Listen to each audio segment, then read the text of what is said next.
And it is because of our effort toward getting straight to the root that people oftentimes think we're dealing in hate. We are oppressed. We are exploited. We are downtrodden. We are denied not only civil rights, but even human rights. So the only way we're going to get some of this oppression and exploitation away from us or aside from us is come together against the common enemy. Good evening, my brothers and sisters. Good evening. Truly humbled and honored to be here tonight with you on the birthday of what we all can agree that we were blessed to have a prince in this country, that is Malcolm X. His birthday here on May 19th. Good evening, everyone. It is a pleasure to be here. My name is Kerry Salaj. I'm a Nassau County legislator. Specifically, I am the ranking member of the Finance Committee. I think that's very important because Malcolm X was always concerned about our financial empowerment. I would not be serving as a county legislator, an elected official here in this building representing Elmont Valley Stream had it not been for the political engagement inspiration by Malcolm X and how he engaged Black and African Americans to engage in the political system. And so it is fitting tonight, or apropos, that we are here on the birthday of Malcolm X, showing praise to him and his family and their sacrifices. Thank you again to his family. Again, I am honored to be here tonight before you. In fact, specifically we have here tonight Ms. Morris, Stephanie Morris, one of the founding members of the African American Media Hempstead, someone who sought to engage her community. I represent the western part of Nassau County. You and other people here represent the central parts of Nassau County, but together we're on the same boat, right? We're on the same boat. It doesn't mean you're East Coast, West Coast. We're on the same boat. Truly. And that's what Malcolm X talked about. And so I want to thank also my son who's here tonight for helping me to make this presentation. Thank you. As you may know, my sister is a New York State Assemblywoman who just got the governor to support a bill that was passed for reparations here in New York State. It's very important. And prior to that, during the Black Lives Matter movement, I was able to convince the Republicans here to pass a bill that if you believe your home, the deed of your home, had a racial covenant, that the county would produce it and erase it. Okay? So I don't have to prove to you tonight about racism. It's already been proven. It has already been proven. Our local and state government have made, again, bills to address issues that address racial inequities. As you know, in New York State, we have an NWBE goal of 30%, but unfortunately here in Nassau County, there was a disparity study that I and others funded, and the results of this study show that Nassau County is grossly not upholding its obligation to share the piece of the pie with all communities. And they're not disclosing that report. And I've asked them to do so, and they continue to deny that. And as you know, justice delayed is justice denied. Right. But we're going to keep advocating for that. And that's very important because tonight here we have one of the leaders from our African American entrepreneurial organizations, Mr. Jones. Thank you very much for being here. I truly recognize that politics without economics is like a symbol without substance. And I know that's something that Malcolm X would believe in. And so I just want to pay homage to this prince. I mean, after all, I am an African-American male representing a very diverse community in Nassau County, and I think it is appropriate that I recognize Malcolm X. And we should not be ashamed. We should salute and give homage to our princes. There's nothing wrong with that. Malcolm X believed that we were all godly people, truly. And, I look at all of us, and we are very unique people, if you think about it. Our hair defies gravity.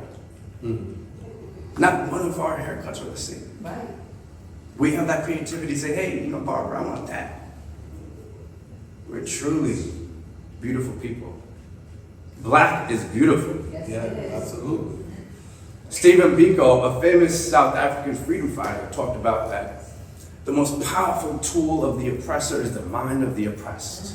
Malcolm X realized that, and he organized communities throughout North America and the world. And he organized communities to know that they can do it. They can elect leaders of their own kind, that they can organize themselves, they can build businesses. He inspired people. But when you talk about Malcolm X, you have to talk about the good and the bad.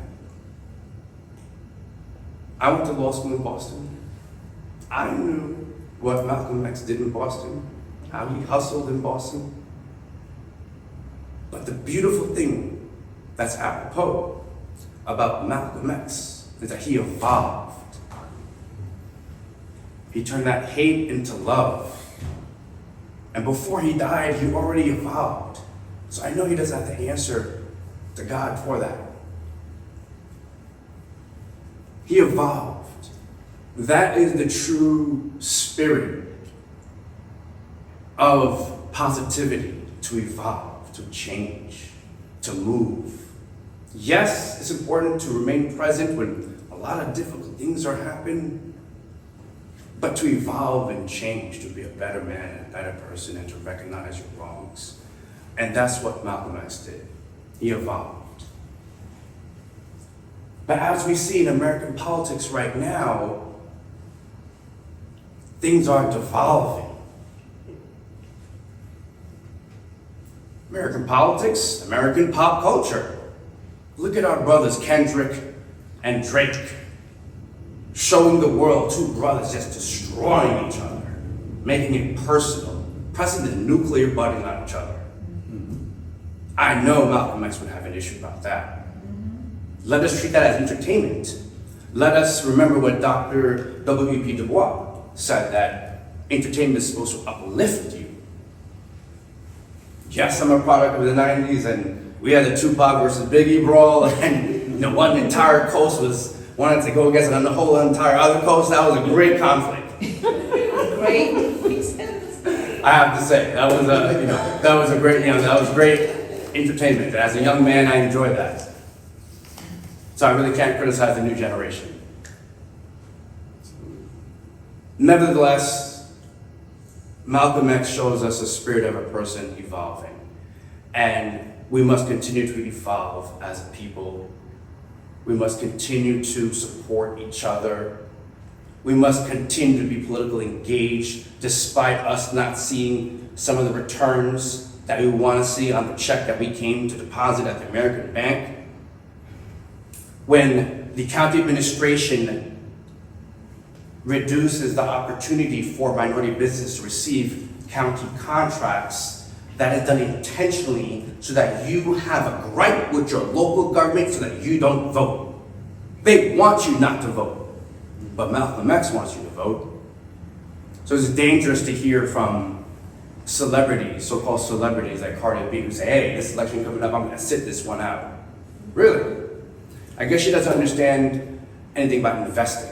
Because when I invested in an African-American vice president, I said, hey, I know it's gonna be tough, just like it's been tough for me in the Nassau County Legislature, but you don't bail out on that investment at the first sign that things are going a bit uncertain. You double down on that investment. And that's what I'm asking people to do this November. It's very important. Yes, here we are in May, talking about things in November, but what will happen in November will determine the next 50 years of the United States history. Yes. Certain populations see themselves as becoming irrelevant, so they're passing laws to force people to have children. They are eliminating affirmative action.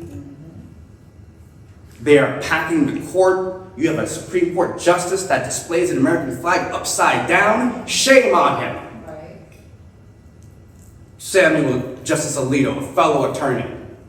He should be brought up on misconduct charges amongst his fellow bar associations, putting an American flag upside down. I respect this flag. Despite my criticisms like Malcolm X, I respect this flag. I might have differences with you, but I respect you nevertheless. And so I would like to thank everyone who made this opportunity possible. And I didn't plan it for my son to have a Black Panther shirt. But this young man right here is the only Salages in the next generation that's going to carry that last name. Yes. You kind of look like Malcolm X. But I really, really appreciate this opportunity to speak here tonight before you. I respect you. Iron sharpens iron. At times we haven't agreed with each other. But here we are, engaged in an opportunity to influence Nassau County voters to do the right thing and vote. And I cannot tell you who to vote for, but I can tell you that you must vote. And I think that once you see the choices, you will do the right thing. So I thank everyone for this opportunity. I want to bring forward someone I have a tremendous amount of respect for, someone who is not a person critical of the system. He's actually engaged in the system. You have to be engaged in the system. You cannot criticize the system if you don't vote. You have to be engaged in the system. He has done a lot to engage and to uplift the central Nassau area and beyond. He believes in strong law enforcement. He believes in our community. He believes in his fellow brother. He believes in his fellow sister. He's a leader in our entertainment and industry as well, educating people through entertainment. I'd like to bring forward Mr. Andreas Guilty, who helped organize this.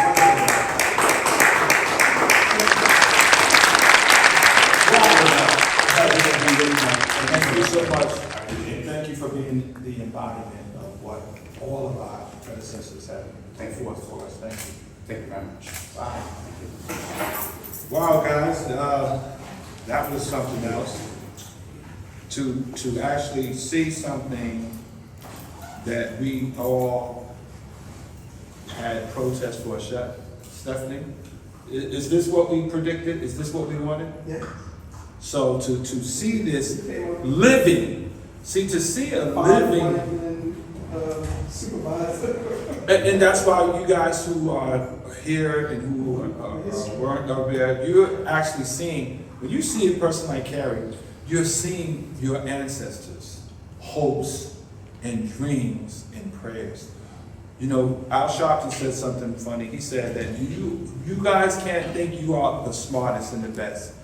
America, since we have been here, we have been and had the smartest and the best, but they didn't have the opportunity that we all had. So we have the opportunities now that they created. So we are standing on their shoulders.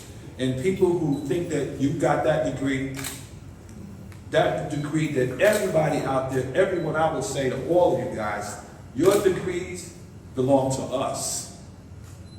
It belongs to the African American collective who have bled their blood, Fannie Lou Hamer, all of these people. So with that, what I'm going to say is I want to dedicate this speech called the Donald Trump and the De-Evolution of America. I want to dedicate this speech to all the graduates class of 2024. A lot of people are graduating. This is kind of a graduation for me because I was born in 1964 and I've been doing this TV show for 31 years. And this is my first, so to speak, lecture. So I'm graduating today. This is my graduation, and I guess you could say that this lecture is my dissertation. So what I'm going to do briefly, I'm going to just skim over my notes because I have 20 pages of notes and I can't get all that out. But I want to prove my point on de-evolution. So I wanted to talk about the advances that we have here. The advances like the Webb telescope. They told you that the Big Bang started 13 billion years ago. When they put that James Webb telescope up, it started looking so far back. I think it's now like 85 billion years ago. So they're looking for life out there, but it's never ending and it's expanding.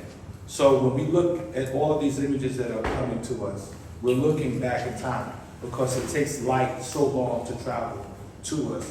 We're seeing those images from those years ago, right? So that's part of the technology that we have today, right?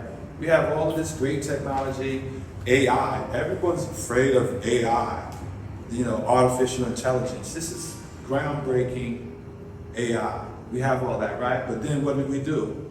Years ago, they elected a reality show host.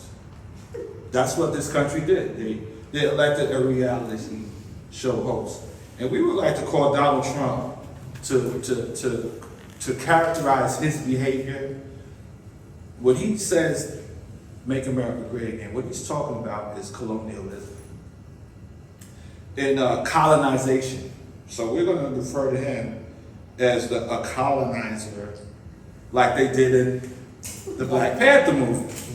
So that's so appropriate, And he is the embodiment of everything that's bad about America. Okay, we're going to talk about the headlines so we can give you a little bit of a background. Headlines are, we see this thing with Puffy, P. Diddy. We saw it with R. Kelly, right? We saw all of that, and we've seen it. This is this type of abuse, right? But America was founded by people who particularly exercised that type of abuse on young slave girls. One of them in particular is Mr. Thomas Jefferson.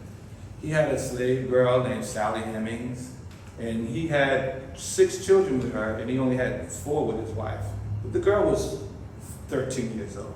So now we talk about sex trafficking, like it's the newest crack, because you could get a bigger charge, you could get more arrests.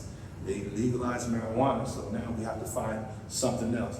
So America was the biggest sex trafficker of the last 400 years, okay? But they outlawed it and they abolished slavery, but still that dichotomy still exists.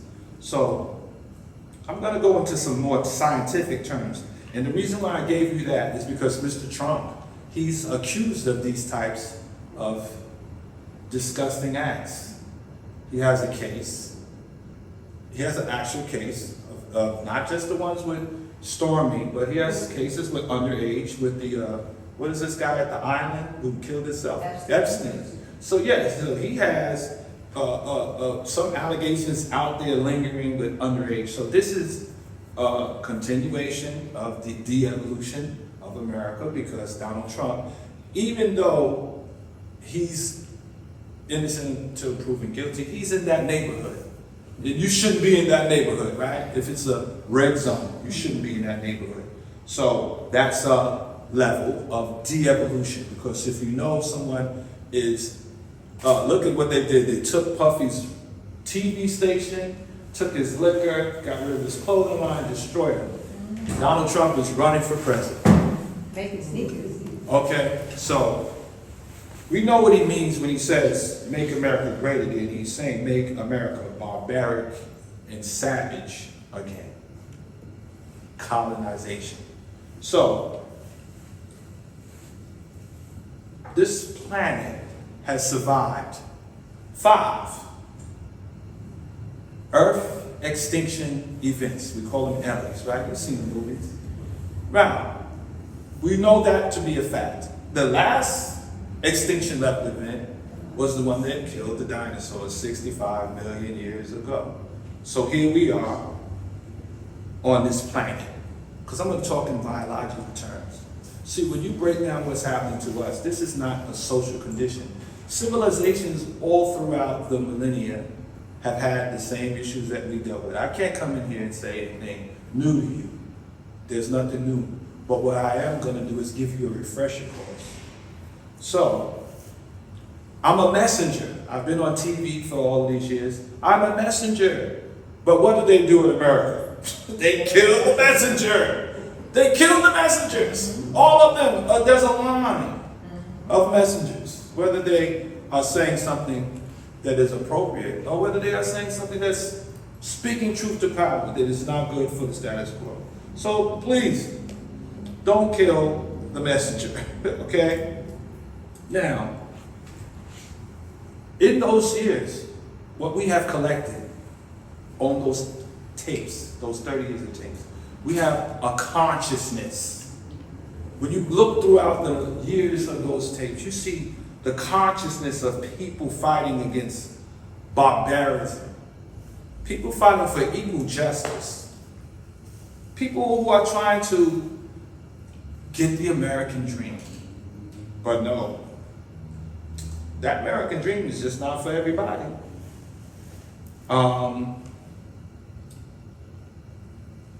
In this country, what do they want to do? They use a thing called manifest destiny. Everywhere on the planet that someone under the name of a religious God, whatever that God was, we don't want to talk about all of the many, and whether you are polytheistic or whether you are monotheistic or whether you are dealing with the earth spirits or the African, okay, all of these people have used some type of a deity to say, manifest destiny. I'm going to wipe all of these people away and kill them and remove them, and I'm going to take their land. Did they do that to the Native Americans? And then I'm going to enslave these savages in Africa who are walking around in the jungles because of manifest destiny. And then you started sleeping with them as slaves. So all of these things have been done on manifest destiny. So this civilization, like every other civilization before it, is going to succumb to hubris. The only thing that's different about this society is we have the ability to videotape and record and document into infinitum what's going on. All these other civilizations that preceded us, do you think they have the ability to see their demise? I don't think so. So,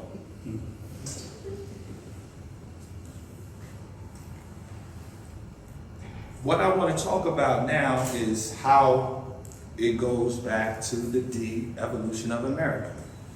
Now, we know that we're in a solar system. We know that we have gravity. We know where we have magnetism. We know we have all of these systems working to keep us breathing and hold us on this ground, right? So when different populations went around the world, they didn't have, some had great farming, some people were in the colder climate, and they had to fight for everything to survive. So there we have a group of people, we call them the colonizers here in America. Their descendants from the Mayflower, they feel that they are facing a sort of a genetic annihilation, because if you have a black man or a black woman and they have relations with someone of another race, that child is going to be of a darker hue. So this is why, as you heard legislators say, people want to force women to have babies. That is de-evolution. But they're doing that because there's a birth rate decline. The birth rate is declining. So here we are with Donald Trump, and they got rid of your rights in the Supreme Court. That is Donald Trump and the de-evolution of America. Now, how did it start? When Christopher Columbus came here, he created a system of color coding. 16 variations, 16 of if you are a Spaniard and you have a baby with a Native American, and if you are a European and you have a baby with, he created 16 variations. And one of those variations I thought was funny. I don't remember all of them, but one of them you all know, mulatto. Okay? And he said we're going to inbreed with these people so their children will not wage war with us because they'll be confused to fight with their father. So it really was a very, intermixing was very important to colonization. So they didn't kill everybody. Sometimes they had treaties. But this just leads to how he started this, this savage color caste system. And a lot of was one. And the one that came to mind to me when I'm thinking about Donald Trump is a throwback. You know what a throwback is? A throwback in his characterization is a child whose grandmother was black, but all of the other 3 grandparents were white. So this kid is born and he comes out jet black. So they call that a throwback. So that's what Donald Trump is. He's a throwback because he is giving you the colonizing behavior of the Neanderthal, because they found that Europeans have 3% Neanderthal genes. So he is operating out of that. This is the de-evolution with all of the technology that we have going on. So this is a link to the de-evolution of America. It's devolving. A point in what did he say most famously about grabbing women by the what? Oh. Now, he said this thing, right? And what happened? White women overwhelmingly elected him. He got their vote because he was going into the base nature of a colonizer, the caveman mentality. This is why America is devolving. Now, we can talk about a lot of things as well as our community, as the legislator spoke about, de-evolving. We have had a river of people, the working class, politicians, doctors, lawyers, business workers, college educated, all of these people. We've got billionaires now. We've got billionaires and millionaires, and look at where we are. Sexy red. In our music. Why that's important is because the music that is celebrating 50 years of hip hop, that music was the voice, as he said, was a voice of liberation and resistance to tyranny, to oppression, to white supremacy. It was a direct outcrop from the Black. You can see a line from the Black Panthers to the Black Spades to the Zulu Nation. They took that music and now they weaponized it against you who created it. Because America is about what? Capitalism. The byproduct of capitalism is you have to have debt slaves. Not just slaves, but you have to have a permanent underclass. And guess what? They decided to let us be the permanent underclass. And Donald Trump, once again, he represents this because when he ran for president the first time, how many companies did he run into bankruptcy because he didn't want to pay them? And then what happened? He still was returned into office. And why he's the de-evolution? Because look at, he was with all of the celebrities, all of the rappers. They got all pictures with him when he was Trump. Right? And now, all of these corporations have taken over the music. And what are they doing now? They saw how it was uplifting and uprich and enhancing Public Enemy. Right. Okay? Public Enemy, Bob Marley. Right? So what do?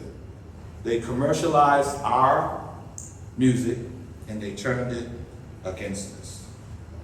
And you have all of these horrible things that they're saying in this music.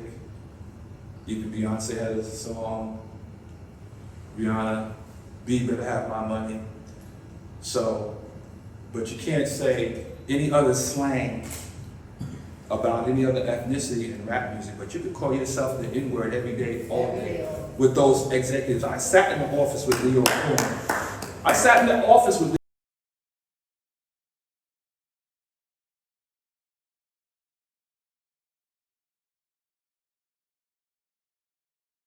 and this is all I know. This is what I learned. So, That's another link. I'm just giving you the links of this speech of the de-evolution of America, because we had a high conscious vibration in that music.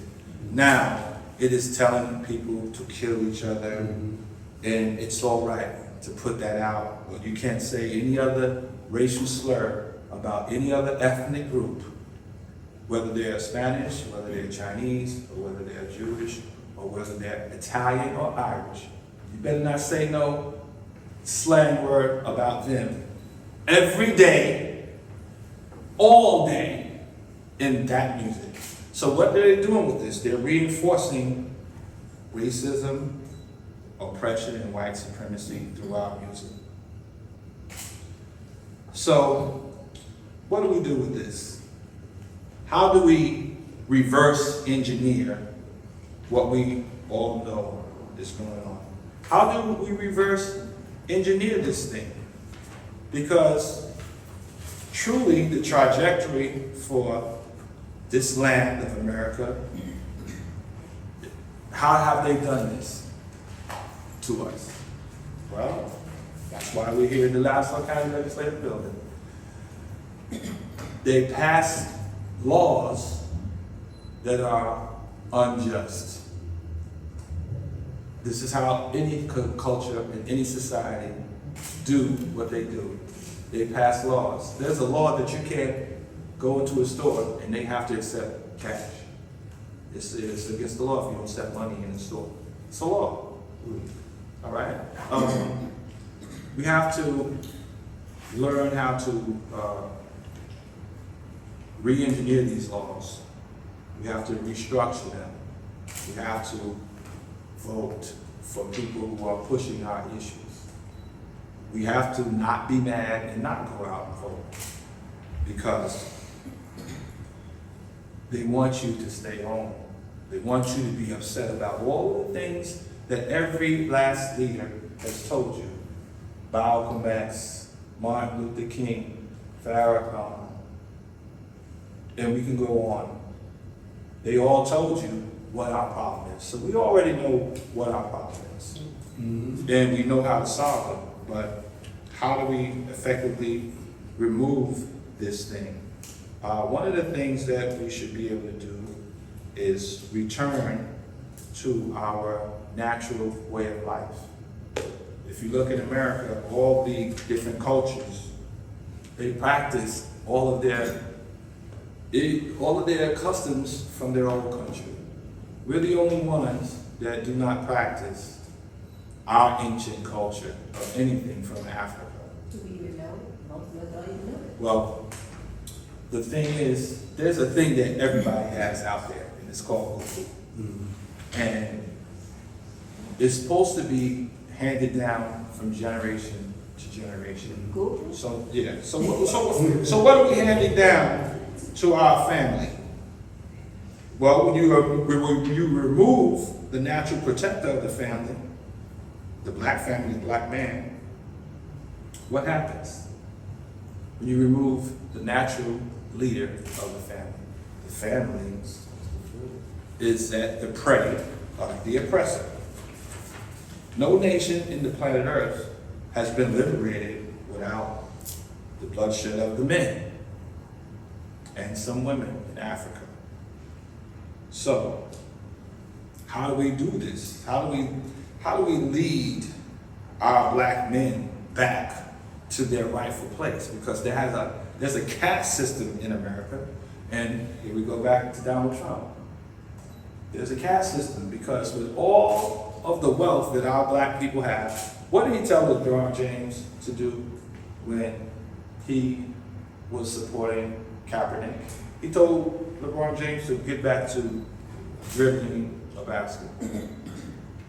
That's what he thinks. So that's a part of the de-evolution.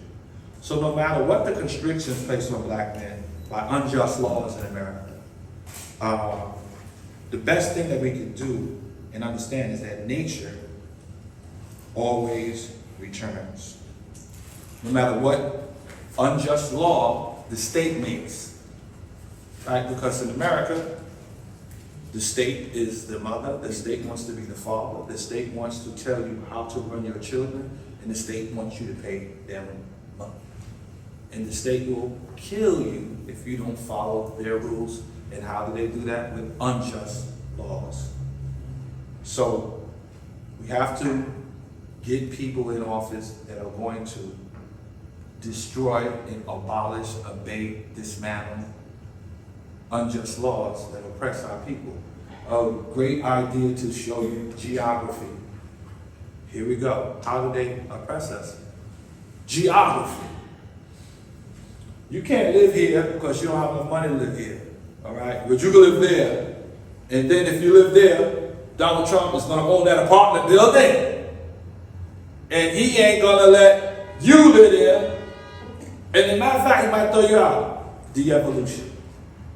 So this is why the speech is called the de-evolution of America. And Donald Trump, he is the archetype. He is not the actual individual, but he is a great manifestation of America's de-evolution. Once again, the black ecosystem that we live in, we have to participate in it. If you want to talk in biological terms, we have an ecosystem. If you see it working, it's living, it's breathing. Malcolm X said the ballot of the bullet. We have the ballot here. We're in this legislative building that we pay our taxes for. We have an elected official that represents us. And when he runs for office, we have businesses that will support him so he can push forward our agenda and not someone else's. That is the black ecosystem. If you're a part of the black ecosystem and you are not functioning in your capacity, you need to shut up or put up, as they used to say. We have to get our ecosystem back, which is why I'm going to give Mr. Jones a plug over here about his Black Wall Street. There's going to be an event called Black Wall Street, and it's for African American vendors who cannot pay the thousands of dollars a month for storefronts here to be a slave, a debt slave for landlords. So we hope that you guys participate in the Black Wall Street, because that is a part and partial of the black ecosystem. The ecosystem that we have, it is just like the ozone layer, it's just like the global warming. We are at a point of malnutrition. And we don't have to continue to reassert what the problems are. We know how to focus on the actual remedies. All of our ancestors, you can go on YouTube and see them. That's why I don't have to quote this and give you statistics, because statistics can go either way. The algorithm. We have to control our algorithm. This AI that they are creating is going to be racist as its creators. Okay? Those bots that they have on the internet, they're going to deny you a loan to get your business started. That's why you have to support your legislature and be a part of the ecosystem. The GDP, the GPS of your finances. How that connects to Donald Trump again. Didn't he just get in trouble for fraudulently misrepresenting his wealth? And Letitia James got him a big, what was it, $450 million fine, got him a big fine for inflating his, but guess who paid for all of that? You guys. So, did we already have the meltdown from the financial institutions? So here again, this corporate warfare, corporate welfare, the de-evolution. They're going to continue to do these things. We have to correct the black ecosystem. We have to correct it. There is no other way. You have to weaponize your dollars, and you have to tap in to your ancestral heritage like every other ethnicity here who is thriving, who is thriving because they are practicing commerce and culture amongst themselves. We cannot continue to practice what I call a bastardized culture of something that we are a subset of the major group, and we are using bits and pieces like a hodgepodge, but we are not practicing our ancestral DNA heritage like everyone else, and they are flourishing. We have to get to that point to restore our ecosystem that we have let become damaged by forces without our control and within our control. The world is a global place. We don't need to constantly engage in the local economies. The world is a global economy now. So we have to stop with this self-inflicted wound of claiming post-traumatic slave disorder. We move fast and we have to catch up. African Americans have always been oppressed. There have always been the same forces at play. But what did they do? They started inventing something. Who thinks that the cotton gin was not an invention of a slave? It was. Yeah, but who tried to take the credit? Okay, innovation. Innovation is what is going to be a part of our liberation. It has always been part of our liberation, innovating. All of the technology that we have here, all of it, and I'm going to give you another example of the evolution, Donald Trump in America. All of the technology we have, we invented so much of it, I could go on, but you can look up African American inventors and you'll see, from the woman who did the calculations to put the ship on the moon, the spaceship, she was an African American, to the person who, Lassiter, who created the filament in the light bulb, and on. So we have to continue to let the pressure come onto us like we are a piece of coal, and it pushes us to create diamonds. We cannot continue to let the de-evolution that is going on be a part of what will be post-traumatic slave disorder. I'm losing my spot here, but I wanted to tie another part of that to Donald Trump with that issue, but I lost my spot because I'm jumping over from different places. But here and again this is not an attack on Donald Trump. It's an attack on colonization, oppression, and those people who represent it. We have to push forward through all the means, by any means necessary. We have enough technology. We have everything at our disposal to be great, because we don't want to be part of making America great again. We don't want to be a part of that. We don't want to continue to be the moral consciousness of America either. We need to take our war and take it into the psychological aspect and the intellectual aspect as well. Because these all are types of tools that they're using against all of the oppressed people on the planet Earth. So we've got to take a stand. We've got to take a stand and become a restorated body. Restore our ecosystem. We have to restore it. But there are so many other things that I could bring to you about Donald Trump and the de-evolution of America.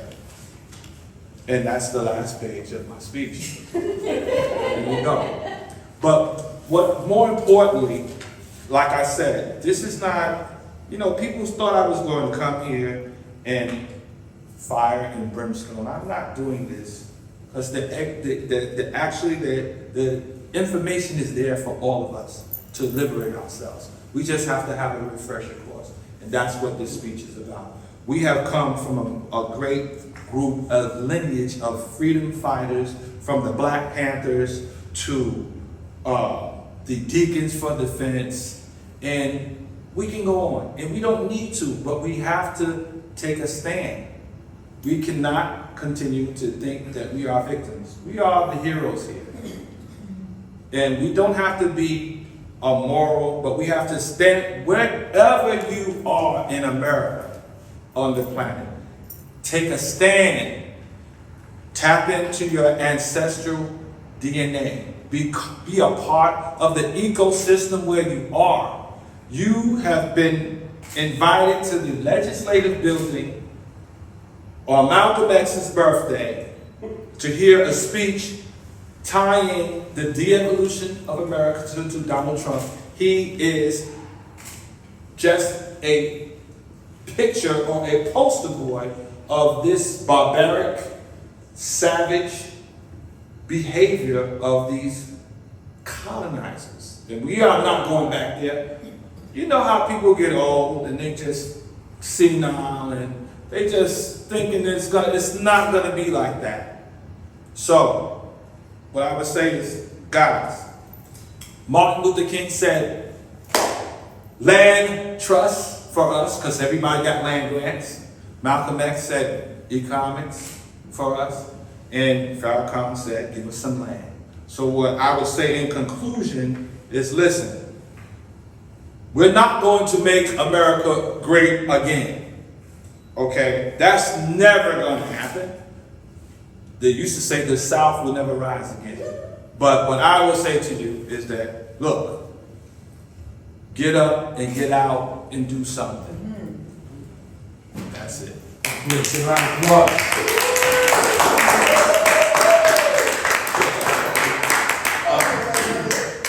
Ladies and gentlemen, it was really great to hear the words of Andreas. Let's give him another round of applause. I must say that although I do not agree with every word that he said, I still respect his constitutional right to express himself. And that is one thing that we must understand, that if we are to engage in the public discourse of ideas and agreements and disagreements, okay, you can attack the policy but not the person. So let's have rules when it comes to engagement. Let's have decorum. Yes, when they go low, we must go high.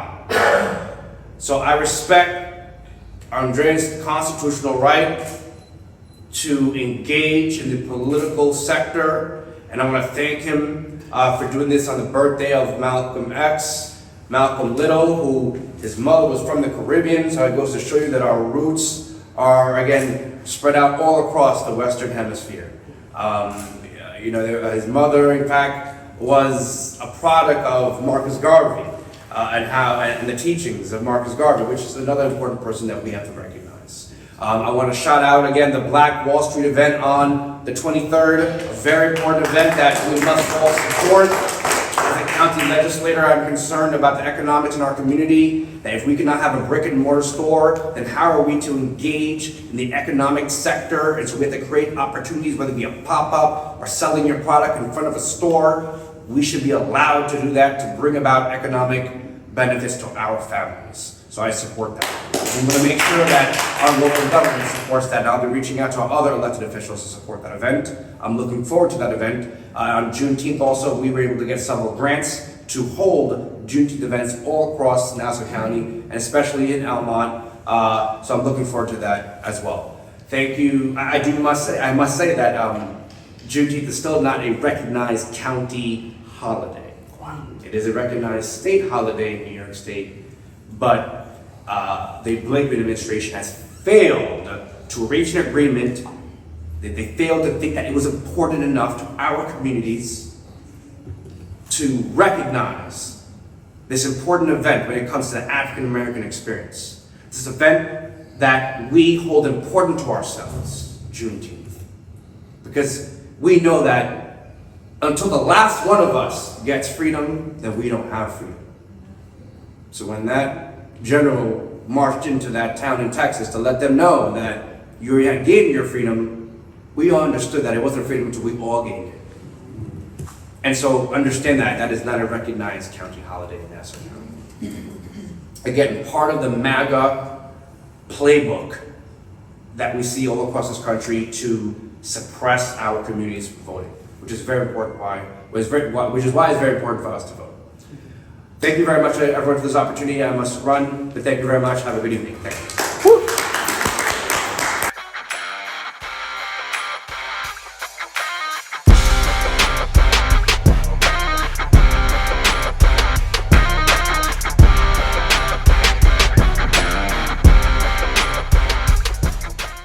We want freedom by any means necessary. We want justice by any means necessary. We want equality by any means necessary. We want it now, or we don't think anybody should have it. So whatever kind of action program can be devised to get us the things that are ours by right, then I'm for that kind of action no matter what the action is. I don't think when a man is being criminally treated that some criminal has the right to tell that man what tactics to use to get the criminal off his back. When a criminal starts misusing me, I am going to use whatever necessary to get that criminal off my back.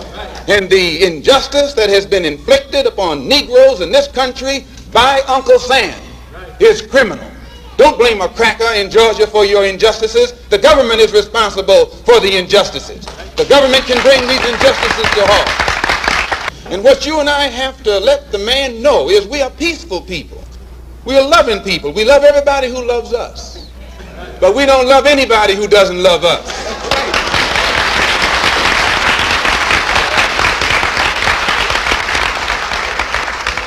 We're nonviolent with people who are nonviolent with us. But we are not nonviolent with anyone who is violent with us. But when someone attacks you, when someone comes at you with a club, when someone comes at you with a rope, when someone comes at you with a gun, despite the fact that you've done nothing, he tells you, suffer peacefully. Pray for those who use you despitefully. Be long-suffering. And how long can you suffer after suffering for 400 years? The most disrespected person in America is the black woman. The most unprotected person in America is the black woman. The most neglected person in America is the black woman. And as Muslims, the Honorable Elijah Muhammad teaches us to respect our women and to protect our women. And the only time a Muslim really gets real violent is when someone goes to molest his woman. We will kill you for our woman. I'm making it plain, yes. We will kill you for our woman. We believe that if the white man will do whatever is necessary to see that his woman gets respect and protection, then you and I will never be recognized as men until we stand up like men and place the same penalty over the head of anyone who puts his filthy hands out to put in the direction of our women. That whenever a people come to the conclusion that the government which they have supported proves itself unwilling or proves itself unable to protect our lives and protect our property because we have the wrong color skin, we are not human beings unless we ourselves band together and do whatever, however, whenever is necessary to see that our lives and our property is protected. And I doubt that any person in here would refuse to do the same thing were he in the same position.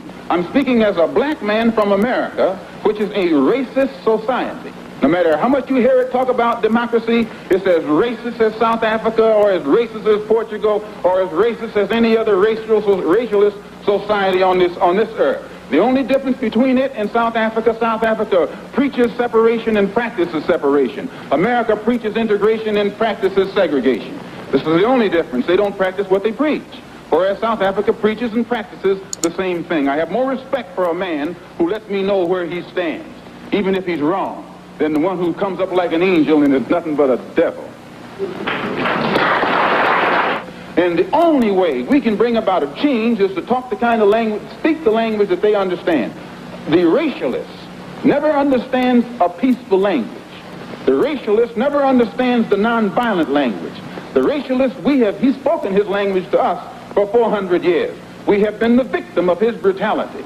We are the ones who face his dogs that tear the flesh from our limbs, only because we want to enforce the Supreme Court decision. We are the ones who have our skulls crushed, not by the Ku Klux Klan, but by policemen, only because we want to enforce what they call the Supreme Court decision. We are the ones upon whom water hoses are turned with pressure so hard that it rips the clothes from our back. Not men, but the clothes from the backs of women and children. You've seen it yourself. Only because we want to enforce what they call the law. Well, anytime you live in a society supposedly based upon law, and it doesn't enforce its own law because the color of a man's skin happens to be wrong, then I say those people are justified to resort to any means necessary to bring about justice where the government can't give them justice. Let us remember that we are not brutalized because we're Baptists. We're not brutalized because we're Methodists. We're not brutalized because we're Muslims. We're not brutalized because we're Catholics. We're brutalized because we are black people in America. They put Moses in jail. They put Daniel in jail. Why, you haven't got a man of God in the Bible that wasn't put to jail when they started speaking out against exploitation and oppression. And once the white public is convinced that most of the Negro community is a criminal element, then this automatically paves the way for the police to move into the Negro community, exercising Gestapo tactics, stopping any black man who is on the sidewalk, whether he is guilty or whether he is innocent, whether he is well dressed or whether he is poorly dressed, whether he is educated or whether he is dumb, whether he's a Christian or whether he's a Muslim. As long as he is black and a member of the Negro community, the white public thinks that the white policeman is justified in going in there and trampling on that man's civil rights and on that man's human rights. Who taught you to hate the texture of your hair? Who taught you to hate the color of your skin to such extent that you bleach to get like the white man? Who taught you to hate the shape of your nose and the shape of your lips? Who taught you to hate yourself from the top of your head to the soles of your feet? Who taught you to hate your own kind? Who taught you to hate the race that you belong to? So much so that you don't want to be around each other. No, before you come asking Mr. Muhammad, does he teach hate, you should ask yourself who taught you to hate being what God gave you. And I, for one, as a Muslim, believe that the white man is intelligent enough. If he were made to realize how black people really feel and how fed up we are without that old compromise and sweet talk. Stop sweet talking him. Tell him how you feel. Tell him what kind of hell you've been catching, and let him know that if he's not ready to clean his house up, if he's not ready to clean his house up, he shouldn't have a house. It should catch on fire and burn down. We declare our rank on this earth to be a man, to be a human being, to be respected as a human being, to be given the rights of a human being in this society, on this earth, in this day, which we intend to bring into existence by any means necessary.